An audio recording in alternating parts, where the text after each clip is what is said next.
Tu ne le sais peut-être pas, mais ton aura dérange. Pas parce que tu parles trop fort, ni parce que tu veux impressionner. Ce qui dérange, c'est ton silence, ton calme, ce que tu dégages sans rien dire. Il y a des gens qui se sentent nerveux, en ta présence. D'autres qui s'éloignent sans savoir pourquoi. Certains même t'en veulent sans jamais te l'avoir dit. Ton énergie est plus forte que tu ne l'imagines. Et dans un monde qui vibre à la surface, ceux qui portent une lumière profonde deviennent vite des anomalies. Dans cette vidéo, je vais te dévoiler 10 signes que ton aura est trop puissante et que tu ne le sais même pas. Carl Jung l'avait compris. Ce que tu ignores de toi finit toujours par gouverner ta vie. Reste jusqu'à la fin, car ce que tu vas entendre pourrait expliquer bien des choses que tu n'as jamais su nommer. Depuis l'Antiquité, les sages ont toujours su qu'un être humain pouvait rayonner bien au-delà de son corps physique. Les Égyptiens parlaient du Ka, une force invisible qui entourait l'individu et témoignait de sa puissance intérieure. En Inde, on l'appelait prana. Dans la pensée chrétienne primitive, certains l'associaient à la grâce ou à l'onction. Plus récemment, Carl Jung, sans employer le mot aura, décrivait ce phénomène comme l'expression vivante de l'inconscient individuel et collectif. Cette émanation silencieuse qui influence notre environnement sans que l'on s'en rende compte. Mais cette réalité a été rejetée par les sociétés modernes, car elle échappe à la logique matérialiste. Elle dérange, car elle ne se mesure pas, ne se contrôle pas, ne se vend pas. Pourtant, elle existe. Et ceux qui la portent, même sans le vouloir, finissent toujours par provoquer autour d'eux des réactions que personne n'ose vraiment expliquer. Tu t'es peut-être déjà demandé pourquoi ta simple présence suffit à déranger certaines personnes. Sans parler, sans agir, tu provoques des réactions. Des silences, des tensions, des jugements sans fondement. Ce n'est pas toi qu'ils rejettent. C'est ce que tu dégages, ton aura. Elle agit à un niveau que peu comprennent, mais que beaucoup ressentent, et parfois violemment. Dans un monde qui préfère l'illusion, ceux qui rayonnent deviennent vite une menace. Voici 10 signes que ton aura est trop puissante et que tu l'ignores encore. Commençons par le premier signe. Tu déranges sans rien faire. Tu entres dans une pièce et tu sens que quelque chose se fige. Tu ne sais pas vraiment pourquoi, mais tu le ressens. Ce n'est pas une paranoïa. Ce n'est pas une impression vague. C'est une donnée silencieuse que ton corps perçoit avant même que ton esprit ne l'analyse. Les regards s'ajustent. Les conversations changent de ton. Certains se taisent, d'autres deviennent nerveux, brusques, sur la défensive. Et toi, tu n'as encore rien dit, tu n'as rien exprimé. Tu ne cherches pas à te faire remarquer, mais ta présence est perçue. Et elle est perçue comme un choc, parce qu'elle ne correspond pas au niveau vibratoire ambiant. Tu ne joues pas, tu ne séduis pas, tu ne manipules pas, tu es là, authentique, intact. Et dans un monde rempli de faux semblants, cela suffit à créer un malaise. Ton aura agit comme un miroir. Elle ne flatte pas l'ego, elle le confronte, elle ne rassure pas les illusions, elle les expose. Et certains ne peuvent pas le supporter. Ton calme devient une menace pour ceux qui vivent dans l'agitation. Ton silence devient une attaque pour ceux qui se définissent par le bruit. Ton regard devient insoutenable pour ceux qui fuient leur propre reflet. Et toi, tu ressens cela profondément. Mais tu n'en comprends pas toujours l'origine. Alors parfois, tu doutes de toi. Tu te dis que tu devrais être plus léger, plus sociable, plus lisse. Tu penses qu'il faut t'adapter. Mais ce que tu dois comprendre, c'est que ta seule existence dérange les structures qui ne reposent pas sur la vérité. Et c'est justement ce qui fait ta force. Ce n'est pas une malédiction. C'est un signe que ta lumière intérieure est réelle et que dans l'ombre, la lumière fait toujours peur. Le deuxième signe, c'est que tu attires les confidences, puis le rejet. Tu ne demandes rien, tu ne pousses personne à se livrer. Et pourtant, encore et encore, des gens viennent vers toi pour dire ce qu'ils n'ont jamais dit à personne. Ils te racontent des blessures profondes, des secrets douloureux, des pensées qu'ils n'avaient jamais osé formuler à voix haute. Cela te prend parfois par surprise. Tu ne comprends pas pourquoi ils te choisissent, pourquoi ils t'ouvrent des espaces aussi fragiles d'eux-mêmes. Mais il y a quelque chose dans ton énergie, dans la fréquence de ton aura, qui apaise. Tu dégages une présence qui ne juge pas, qui n'interrompt pas, qui ne cherche pas à imposer un avis ou une solution. Tu laisses l'autre exister tel qu'il est, dans sa vérité nue. Et ça, c'est rare, ça fait tomber les masques. Mais voilà le piège. Ce qui soulage dans l'instant peut devenir insupportable juste après. Une fois la parole dite, une fois la vulnérabilité offerte, l'autre prend conscience qu'il s'est mis à nu. Et cette nudité émotionnelle, il ne la supporte plus. Il se sent exposé, fragile, démasqué. Et parfois, il te rejette. Sans raison apparente, il s'éloigne. Il devient froid, distant, voire agressif, comme s'il fallait t'effacer pour oublier ce qu'il a montré de lui-même. Ce n'est pas que tu as mal agi, c'est que tu es devenu le témoin de quelque chose que l'autre aurait préféré cacher, même à lui-même, et ta mémoire devient une menace, non parce que tu l'utilises, mais simplement parce qu'elle existe. Tu représentes le moment où il s'est vu, peut-être pour la première fois. Et cela, pour beaucoup, est insupportable. Il faut que tu saches que cette dynamique n'est pas personnelle. Elle est énergétique. Tu es un catalyseur. Tu es un passage. Et parfois, ceux qui traversent ton énergie avec confiance se retournent contre toi parce qu'ils n'étaient pas prêts à affronter ce qu'ils ont rencontré à travers toi. Ce n'est pas à toi de porter leur rejet. C'est à eux de faire le chemin vers leur propre vérité. Et s'ils ne le font pas, ce n'est pas ton échec.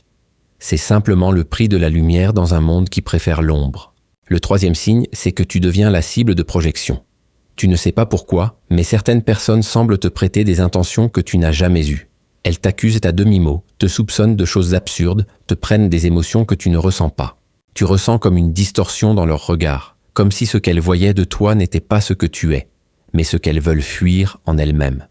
Et c'est exactement cela. Ton aura, parce qu'elle est stable, parce qu'elle ne joue pas, devient un support, un écran. Elle reflète sans le vouloir ce que les autres ne veulent pas reconnaître en eux. Le doute, la jalousie, le rejet, la peur de l'abandon, la honte, le sentiment d'échec. Tout cela, ils le projettent sur toi. Carl Jung l'a expliqué avec une clarté effrayante, ce que l'on ne reconnaît pas en soi, on le projette à l'extérieur. Et quand tu es quelqu'un de lucide, d'aligné, de transparent intérieurement, tu deviens pour eux une surface trop lisse, trop propre. Alors leur propre saleté intérieure y devient visible. Et ils t'en veulent.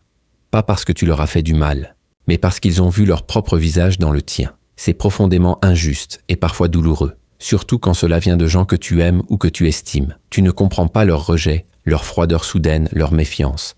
Tu cherches à réparer, à t'expliquer. Mais tu oublies que ce n'est pas toi le problème. Tu es juste devenu une surface de vérité. Et cette vérité, ils ne veulent pas l'assumer. Alors ils préfèrent t'accuser, te salir, te diminuer. Non pas pour détruire qui tu es, mais pour faire taire ce qu'ils ressentent en ta présence. Ce signe est difficile à porter, parce qu'il te laisse souvent seul, incompris, blessé. Mais il est aussi la preuve que ton énergie touche un point sensible, un point enfoui. Et cela, c'est déjà une forme de lumière, même si elle brûle. Le quatrième signe, c'est que tu ressens ce que les autres cachent, avant même qu'ils ne parlent, tu sais. Tu sens dans l'air une tension invisible, un malaise enfoui derrière les sourires, un non-dit qui flotte dans la pièce. Tu ne sais pas toujours l'expliquer, mais tu le perçois. Tu ressens les jeux de pouvoir, les contradictions, les blessures ouvertes camouflées sous des discours bien polis. Ton corps réagit comme une antenne. Il capte des choses que d'autres ne remarquent pas. Une crispation dans la voix, un regard fuyant, un mot de trop, un silence trop long. Et tu comprends, tu ne juges pas, tu ne condamnes pas, mais tu sais. Et cette lucidité non exprimée devient lourde à porter, car en face de toi, il y a des gens qui jouent un rôle, qui mentent, parfois même à eux-mêmes. Et ils sentent que tu vois clair. Ils le sentent sans que tu n'aies besoin de le dire. Et cette perception non verbale devient une menace pour leur construction intérieure. Tu es celui qui entend ce qui n'est pas dit, qui voit ce que personne ne regarde. Et souvent, cela te met à part, parce que cette capacité ne se monnaie pas. Elle ne se contrôle pas. Elle te rend différent. Tu ressens l'ambiance d'un lieu dès que tu y entres. Tu sais si quelqu'un est sincère avant même de l'écouter. Tu perçois les intentions masquées, les manipulations déguisées en amitié, les conflits cachés sous le silence. C'est un don, mais c'est aussi un fardeau, parce que tu ne peux pas te fondre dans le décor. Tu es éveillé là où d'autres dorment. Et cette conscience aiguë t'éloigne, pas parce que tu le veux, mais parce que ton aura ne laisse rien passer. Elle absorbe, elle révèle, elle traduit ce que les autres espèrent garder caché. Et face à cela, ils deviennent nerveux, car ils ne peuvent pas tricher. Ton seul regard suffit parfois à les faire chanceler. Et toi, tu te demandes ce que tu as fait de mal. Mais tu n'as rien fait. Tu es juste branché sur une fréquence que le monde a oubliée, une fréquence qui déchire les voiles et rend visibles les vérités enfouies. Et cette fréquence, elle n'est pas une faiblesse. Elle est une responsabilité. Le cinquième signe, c'est que tu es vite vidé dans les lieux remplis de monde. Il suffit que tu passes quelques heures dans une foule, dans une réunion agitée, dans une salle pleine de bavardage et de tension pour que tu te sentes épuisé. Pas fatigué physiquement, mais intérieurement vidé. Comme si ta lumière s'était consumée à force d'absorber ce que personne ne voit. Ton aura agit comme un filtre. Elle capte les ambiances, les états émotionnels, les énergies ambiantes. Et elle tente, sans que tu ne le veuilles vraiment, de purifier ce chaos subtil. Ton système énergétique ne sait pas faire semblant. Il ressent, il absorbe, il analyse, il convertit. Et pendant ce temps-là, tu souris, tu parles, tu interagis. Mais au fond de toi, tu te décharges. Et quand tu rentres chez toi, tu es vidé. Tu as besoin de silence, de solitude, de lumière naturelle, de nature, de sommeil profond. Ce besoin, certains ne le comprennent pas. Ils te croient asocial, fragile, trop sensible, mais ils n'ont aucune idée de ce que c'est que de vivre avec une telle intensité sensorielle et invisible. Ton aura est un espace vivant. Elle dialogue, en permanence avec tout ce qui t'entoure. Et plus l'environnement est instable, plus elle travaille. Elle tente d'harmoniser ce qui est dissonant, de rétablir un équilibre. Mais cela a un coût. C'est pour cela que tu as besoin de t'éloigner, de te retrouver, de te ressourcer. Ce n'est pas un caprice, c'est une nécessité. Ceux qui portent une énergie puissante ont besoin de solitude pour rester centrés. Ce n'est pas un repli, c'est un recentrage. Ce n'est pas de l'égoïsme, c'est de la survie intérieure. Et si tu n'écoutes pas ce besoin, tu finiras vidé, irritable, déconnecté de toi-même. Ce monde valorise ceux qui se dispersent. Mais toi, tu fais partie de ceux qui doivent se recentrer. Et tu n'as pas à t'excuser de ça. C'est ta nature, c'est ta vérité, c'est ton équilibre. Le 6e signe, c'est que tu ne supportes pas les faux semblants. Tu ne peux pas faire semblant. Même quand tu essaies, même quand tu veux t'adapter, ton corps te trahit. Tu te sens mal à l'aise dans les conversations superficielles, dans les interactions creuses, dans les jeux sociaux fondés sur le mensonge et la représentation. Ton aura rejette l'artifice. Elle exige la vérité. Et quand tu es confronté à des discours vides, à des sourires forcés, à des relations intéressées, quelque chose en toi se ferme instantanément. Tu sens une crispation intérieure, une résistance silencieuse, et tu n'arrives pas à jouer le jeu. Parce que ton énergie ne sait pas mentir. Elle ne sait pas flatter. Elle ne sait pas manipuler. Elle ne sait pas séduire pour plaire. Elle est brute, authentique, imprévisible. Et ça dérange. Parce que le monde social repose en grande partie sur des masques, des codes, des compromis. Et toi, tu fais partie de ceux qui les déstabilisent. Non pas par provocation, mais par nature. Tu es ce que tu es. Et cela suffit à mettre mal à l'aise ceux qui ne sont pas alignés avec eux-mêmes. Ton regard est trop franc. Tes silences sont trop lourds. Ton écoute est trop attentive. Tu vois au-delà des mots. Tu ressens ce qui est caché derrière les intentions. Et cela crée un malaise diffus autour de toi. Certains t'admirent pour ta clarté. D'autres te rejettent pour la même raison. Ils te trouvent froid, dur, inaccessible. Mais ce qu'ils fuient en réalité, c'est l'exigence de vérité que tu incarnes. Tu n'as pas besoin de parler pour exposer ce qui est faux.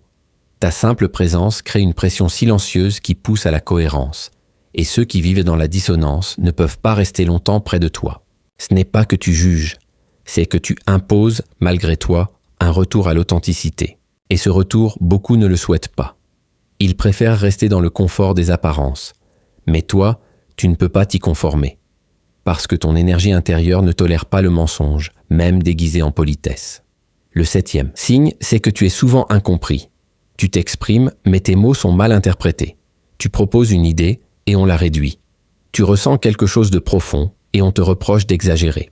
Il y a comme une distance invisible entre ce que tu ressens intérieurement et la manière dont les autres te perçoivent. Tu viens d'un autre endroit, tu parles depuis une profondeur que beaucoup n'explorent jamais, et cela crée un décalage. Tu n'es pas dans la surface des choses, tu es dans l'essence, tu ne cherches pas à impressionner. Tu veux comprendre, tu veux aller au fond, tu veux toucher ce qui est vrai, et autour de toi, le monde semble fonctionner à l'envers. Il valorise ce qui est léger, rapide, flatteur. Toi, tu viens avec du silence, de la densité, du sens. Et souvent, cela ne passe pas.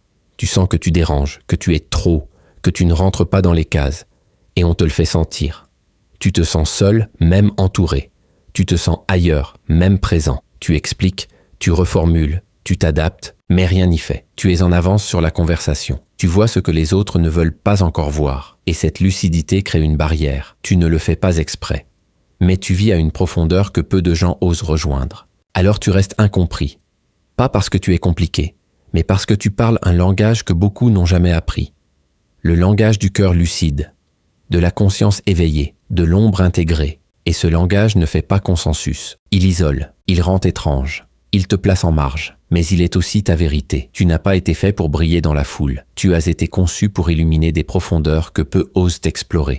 Et cette solitude, bien qu'inconfortable, est le prix d'une âme éveillée dans un monde endormi. Le 8e signe, c'est que tu transformes les autres sans le vouloir. Tu n'essaies pas de convaincre, tu ne cherches pas à enseigner, tu ne veux pas changer qui que ce soit. Tu es simplement toi. Et pourtant, ta présence agit comme un catalyseur. Il se passe quelque chose d'étrange avec ceux qui croisent ta route. Ils commencent à remettre en question leurs choix, à revoir leurs priorités, à quitter ce qui ne leur ressemble plus. Certains te remercient, d'autres t'en veulent, parce qu'ils t'associent à ce moment charnière où tout a commencé, à bouger dans leur vie. Ton aura déclenche des remous là où il y avait stagnation. Elle réveille, elle éclaire, elle soulève les vérités que l'autre n'était pas encore prêt à affronter. Tu n'as rien fait de spécial et pourtant tu deviens l'élément déclencheur. Et cela peut être lourd à porter, parce que tu n'es pas préparé à ce rôle. Tu es parfois rejeté pour avoir mis en lumière une incohérence. Tu es effacé de la vie de ceux que tu as aidés à s'élever.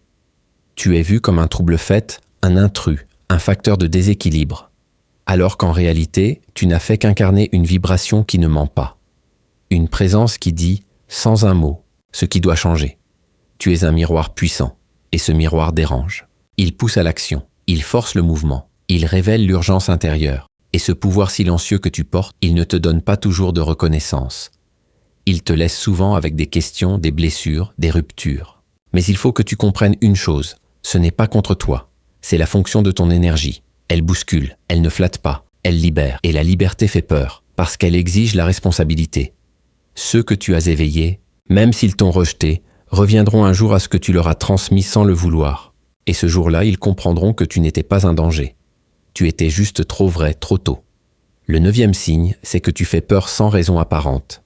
Tu arrives quelque part, tu salues, tu es poli, tranquille, mais tu sens une crispation, une retenue, une distance soudaine. Tu perçois que certaines personnes deviennent nerveuses, froides ou même hostiles sans que tu ne comprennes pourquoi.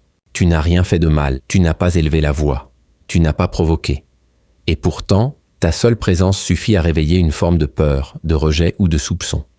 C'est que ton aura sans bruit impose une intensité que d'autres ne savent pas accueillir. Elle expose des vérités, même en silence. Elle fait trembler les façades. Elle fait vibrer ce qui est figé.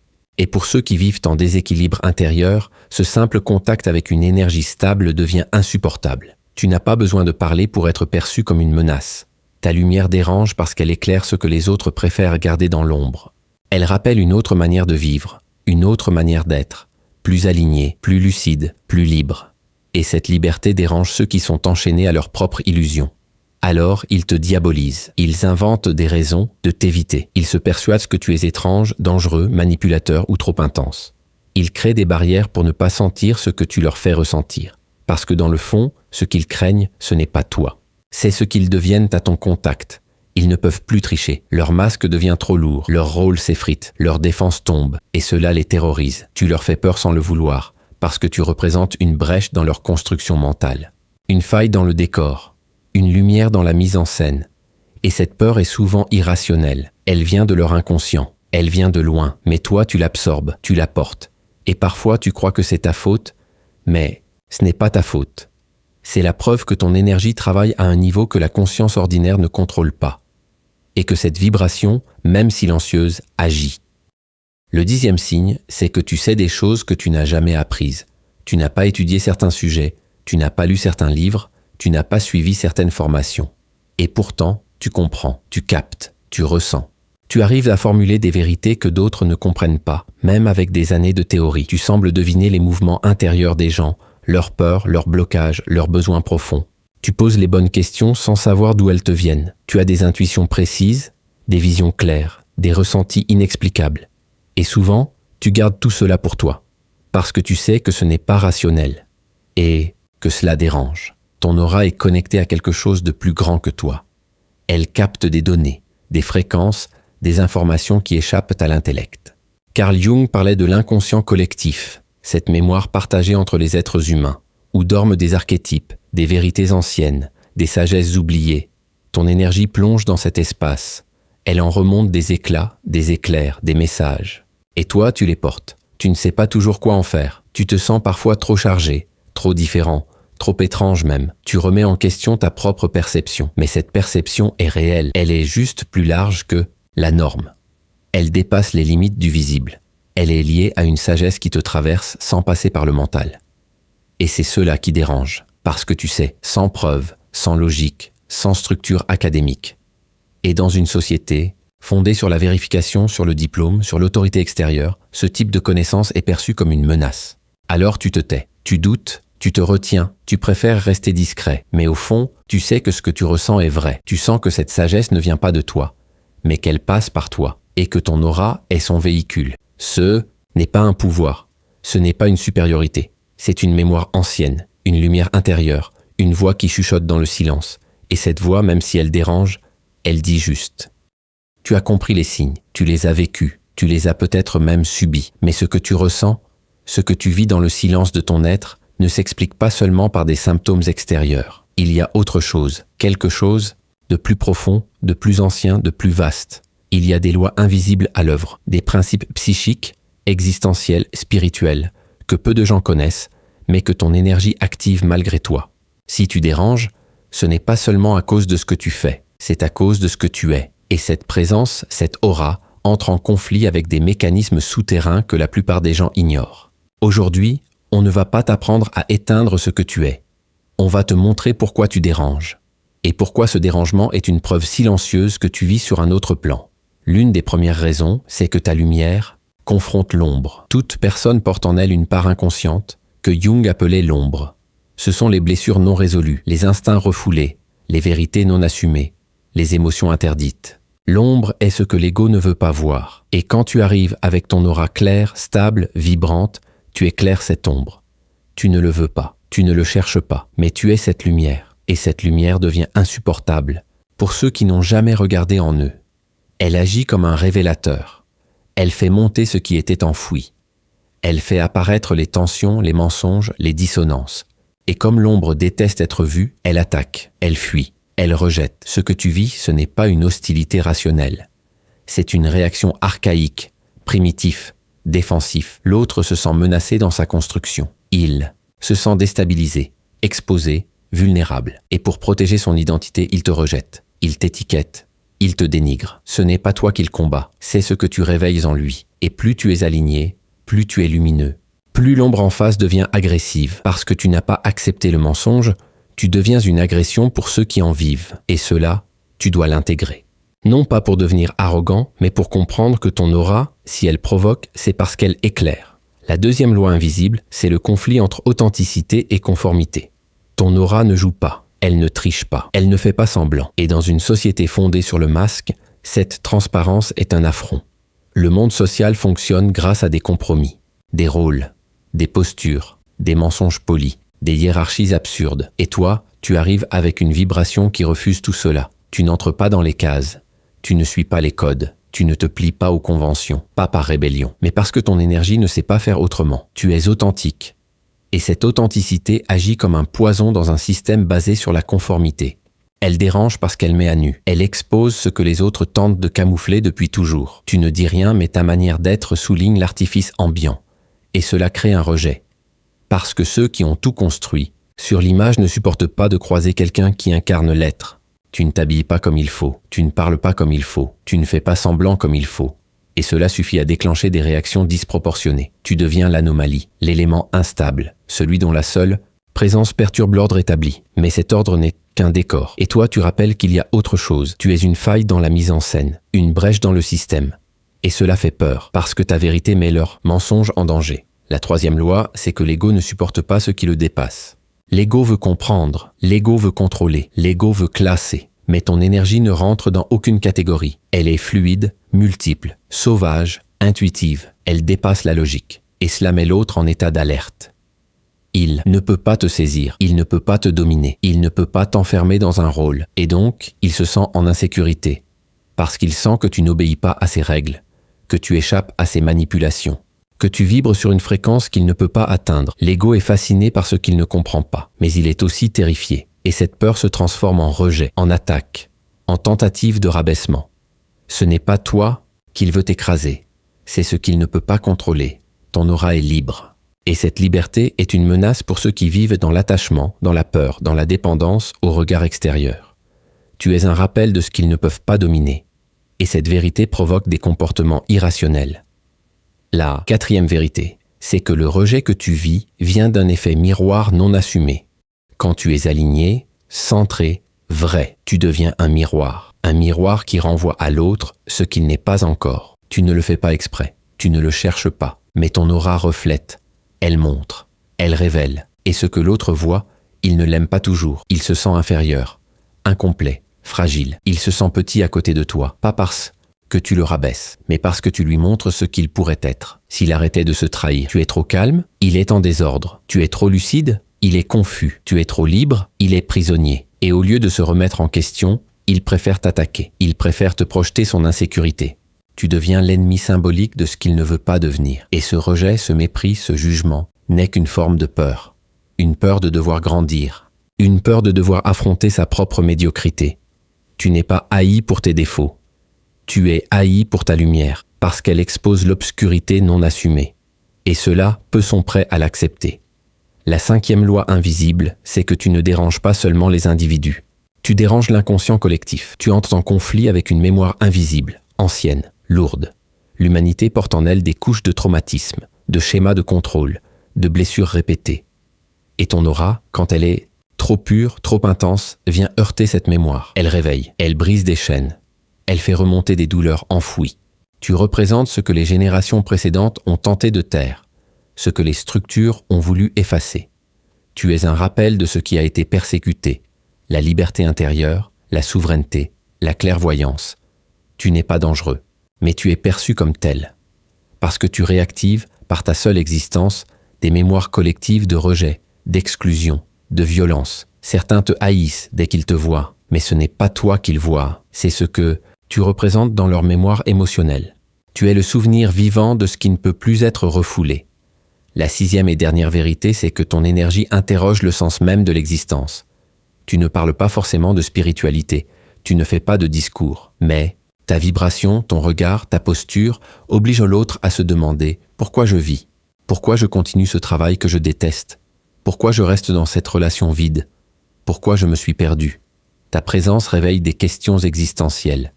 Et ces questions sont dangereuses pour ceux qui veulent rester endormis. Tu n'as rien dit et pourtant l'autre sent un vertige, une faille, un vide. Et il te rejette, pas parce que tu es toxique, mais parce que tu es trop vivant. Parce que tu rappelles que l'âme existe, que le mensonge a un prix, que la vérité finit toujours par frapper à la porte. Et cette simple présence suffit à bouleverser des équilibres construits sur le déni. Ce que tu vis n'est donc pas une anomalie, c'est une conséquence. Tu portes une énergie rare, une fréquence stable dans un monde instable. Et cette stabilité intérieure, cette densité silencieuse, crée des remous. Tu n'as pas besoin de te justifier, tu n'as pas besoin de te défendre. Tu dois comprendre et transformer, car maintenant ce qui t'est demandé, ce n'est plus de fuir cette lumière, c'est de l'assumer. Tu sais maintenant ce que ton aura provoque. Tu as vu les signes, tu as compris les lois invisibles. Tu n'es pas fou, tu n'es pas trop, tu n'es pas instable, tu es éveillé. Et c'est précisément cela qui t'a exposé. Maintenant, il faut aller plus loin, car savoir ne suffit pas. Ce que tu vis, tu dois l'habiter. Tu dois le comprendre de l'intérieur, le canaliser, le transformer. Ce n'est pas à toi de te tordre pour que les autres se sentent à l'aise. C'est à toi d'habiter pleinement ce que tu portes, pour en faire une force, une puissance paisible, une conscience rayonnante. Voici comment. La première chose que tu dois comprendre, c'est que tu n'as pas à te justifier d'être ce que tu es. C'est fini. Tu n'as plus à expliquer ton calme, ton regard, ta façon d'être. Tu n'as pas à te suradapter, ni à te rabaisser. Tu n'es pas responsable de ce que les autres ressentent en ta présence. Leur malaise, leur rejet, leur agacement. Ce n'est pas à toi d'en porter le poids. Tu ne peux pas te rendre plus petit pour qu'ils se sentent plus grands. Tu ne peux pas éteindre ta lumière pour qu'ils se sentent moins dans l'ombre. Tu dois apprendre à laisser les autres avec leurs projections et rester centré. Aligne-toi avec ce que tu sais de toi. Ne cherche plus la validation. N'attends plus qu'on te comprenne. Vise la cohérence intérieure, pas l'approbation extérieure. Ta paix vient de là. Ensuite, tu dois faire de ta sensibilité une intelligence. Ton aura capte tout. Elle ressent ce que les autres taisent. Elle devine ce qui se trame sous la surface. Et parfois, cela t'épuise. Mais si tu ne sais pas canaliser cette énergie, elle te consume. Il faut que tu comprennes que tu es un capteur, à haute fréquence, et qu'à ce niveau de perception, le monde devient bruyant, chaotique, chargé. Tu dois donc créer des rituels de déchargement, des espaces de purification. Ce n'est pas un luxe, c'est vital. Prends du temps seul, sans culpabiliser. Coupe les stimulations. Marche dans la nature. Respire profondément, lentement, longuement. Reconnecte-toi au silence. Et surtout, écoute ton corps. S'il te dit stop, arrête. S'il te dit de partir, pars. Tu n'as pas besoin d'une raison logique pour te préserver. Ta sensibilité est une boussole. Elle sait avant ton mental. Honore-la. Tu dois aussi comprendre que tu ne peux pas vivre comme tout le monde.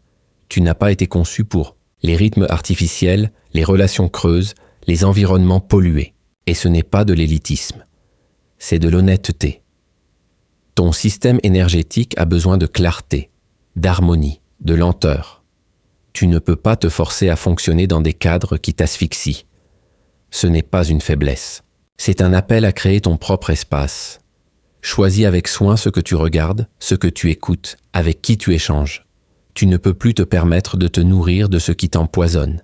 Et si tu sens que certaines personnes te vident, éloigne-toi, même si tu les aimes, même si tu culpabilises, même si elles ne comprennent pas. Ce n'est pas à toi de porter leur résistance. Tu dois faire le tri, non par rejet, mais par fidélité à toi-même. Ton chemin ne sera jamais grand public. Tu n'as pas été appelé pour marcher là où tout le monde passe. Ton énergie est celle d'un éclaireur, d'un révélateur, d'un être qui dérange parce qu'il réveille. Et cela implique la solitude, pas l'isolement. La solitude, la vraie, celle qui te permet de t'écouter, de te comprendre, de te reconstruire de l'intérieur. C'est dans cette solitude que tu vas entendre ta propre voix, pas celle des autres, pas celle des attentes, pas celle des rôles, la tienne. Et elle te dira ce que tu dois faire, même si cela dérange, même si cela semble fou, même si cela ne rentre dans aucun plan, parce qu'à ce niveau-là, tu ne suis plus le monde, tu suis ton âme. Et puis il y a la blessure, celle que tu portes depuis l'enfance, celle d'être trop, d'être différent, d'être incompris. Cette blessure-là, tu ne peux pas la fuir, tu dois la traverser, parce qu'elle contient un trésor. C'est à travers elle que tu vas apprendre la compassion, pour toi, pour les autres, pour ceux qui t'ont rejeté, trahi, abandonné. Tu ne dois pas devenir amer, tu ne dois pas laisser la colère prendre le pouvoir. Ce que tu as vécu t'a préparé à porter une conscience plus grande, à ressentir pour mieux guider, à tomber pour mieux comprendre. Et c'est cela le chemin. Tu n'es pas là pour te venger. Tu es là pour transformer, pas pour t'éteindre, mais pour briller sans arrogance. Tu n'as pas besoin de dominer pour exister. Tu as juste à être profondément toi. Apprends à poser des limites sacrées. Ne laisse plus n'importe qui entrer dans ton espace intérieur. Tu n'es pas un refuge ouvert à tous. Tu n'es pas un hôpital émotionnel. Tu es un sanctuaire. Et ce sanctuaire doit être protégé. Tu peux aimer les gens sans te sacrifier. Pour eux. Tu peux aider sans te perdre. Tu peux accueillir sans t'effondrer. Il faut que tu comprennes une chose essentielle. Tu n'as pas à te laisser détruire pour prouver que tu es bon. Ta bonté n'a pas besoin de martyr. Elle a besoin d'ancrage, de solidité, de vérité. Tu ne peux pas guérir les autres si tu saignes. Tu ne peux pas élever les autres si tu t'effondres. Alors protège-toi, pose des limites et tiens-les, même si cela déplaît, même si cela choque, même si cela déçoit. Reconnecte-toi à ton intuition. Elle ne te parle pas fort, elle ne crie pas, elle murmure, mais elle sait. Elle te dit ce que tu dois fuir, ce que tu dois embrasser, ce que tu dois attendre, ce que tu dois quitter. Et chaque fois que tu l'as suivie, elle t'a conduit vers plus de clarté. Chaque fois que tu l'as ignorée, tu t'es perdu. Ton intuition est ton autorité intérieure. Elle vaut plus que n'importe quelle opinion, n'importe quel conseil, n'importe quelle pression. Honore-la, donne-lui de l'espace, donne-lui de l'importance. Parce que c'est elle qui va te guider vers ta véritable place. Et surtout, ne cherche pas à être compris. Tu seras toujours trop pour certains, trop profond, trop sensible, trop lucide, trop libre, trop silencieux, trop intense. Et ce trop, tu l'as peut-être vécu comme une faute, mais ce n'est pas une faute. C'est ta mission. Tu n'es pas venu ici pour rassurer. Tu es venu ici pour éveiller, pour porter une énergie que peu supportent et que beaucoup rejettent. avant de la chercher à nouveau. Tu n'as pas besoin de te justifier. Tu as juste à vivre, pleinement, entièrement, intensément, en accord avec ce que tu sais déjà. Le monde a besoin de ta lumière, même s'il ne le dit pas, même s'il ne l'accepte pas, même s'il la combat. Ne te laisse pas éteindre par ceux qui ont peur d'eux-mêmes. Ne laisse pas leur projection devenir ta vérité. Ne laisse pas leur regard définir ton essence. Tu es plus que leurs opinions. Tu es plus que leur jugement. Tu es plus que leur inconscience. Tu es une présence, une vibration, une conscience, et tu es venu pour la vivre. Tu n'as pas choisi ton aura.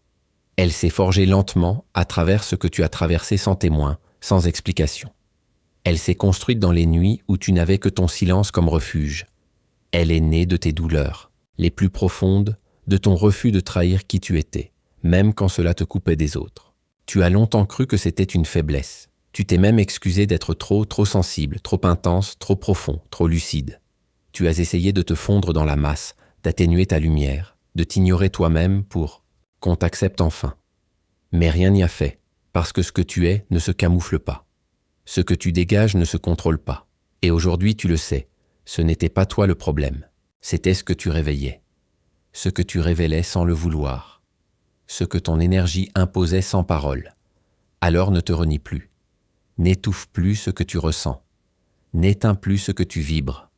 Car tout ce que tu croyais être, un poids est en réalité ton rôle. Tu es un rappel vivant, une présence qui bouscule, une conscience qui éclaire. Ce que tu portes n'est pas fait pour plaire à tous. Il est fait pour réveiller ceux qui sont prêts. Et tu n'as pas besoin qu'ils soient nombreux. Tu as juste besoin d'être fidèle à cette vibration que tu connais si bien, au fond de toi. Si tu t'es reconnu dans ces mots, sache que tu n'es pas seul. Ici, on ne te demandera jamais d'être moins que ce que tu es. Abonne-toi si ce que tu portes en toi mérite d'être compris, affirmé, incarné. Parce que ce n'est pas ton aura qui doit changer. C'est ta manière de l'assumer. Et si ce message t'a parlé, laisse en commentaire cette phrase. Je n'ai plus peur d'être trop. Je choisis d'être vrai.